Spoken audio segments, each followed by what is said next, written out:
But look at that. What? Wow. You can see it right there. It's stretching, it's working, and it's very strong. Okay, so we all have the same problem with the classic toy line. These couplers, after years of use, obviously they break, and so I took the time today to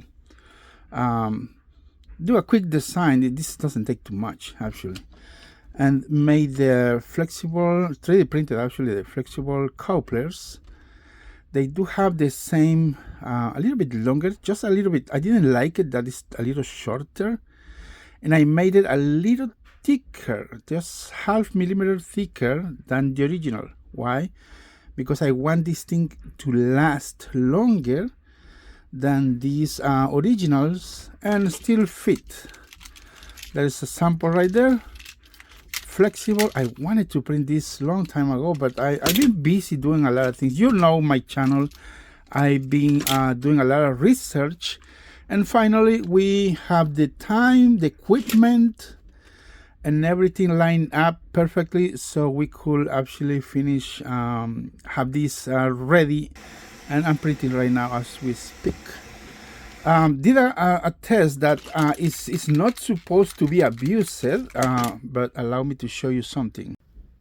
Don't try this at home. So it is not intended for this. This is an extreme test just to see how it performs.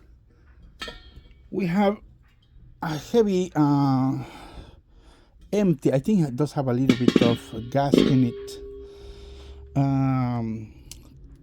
tank. So what I'm going to do is, I don't have any other tools to do this test, but we are testing how strong these tiny couplers are, flexible.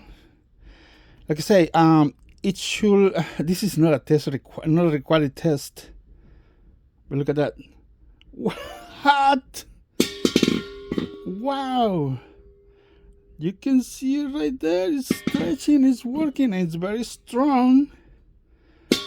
This is extreme for a toy part that doesn't require too much. But finally, we have the proper, you see it right there, see it right there? Right there, I'm not doing anything else.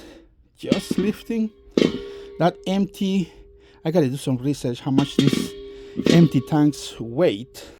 Now, after the test, obviously it was extreme abuse of this little coupler. I just stretched it a little bit. You can see there, just, I mean, it made it a little longer, but it was extreme test for it. Part still good, no cracks. The only stress part, we see some lines here, whatever. But again, this is not meant to be lifting or being tested on heavyweight things. It just required to handle just this weight, and it's very strong. Confirm it. It's a good test. The material is perfect, awesome. I don't know how many years will last, but we have finally a spare part. We can all fix our broken models now. I have no idea about the pricing. The problem is, guys, you need to understand, it's not just the equipment, not just the part. The problem is eBay fees are extremely high, and that's the reason we always have these pricey items. You have to understand that. Most of the people don't understand that. But I wish to have, I did it before. I put it on some models or parts on PayPal, trying to keep the low cost for everybody. But there's just a few people interested, and to be honest, that's the reason I try to stop and you know, post on PayPal links. It's a good test. The material, it's strong for that. Okay, I'm gonna put how much that thing empty weights on the video.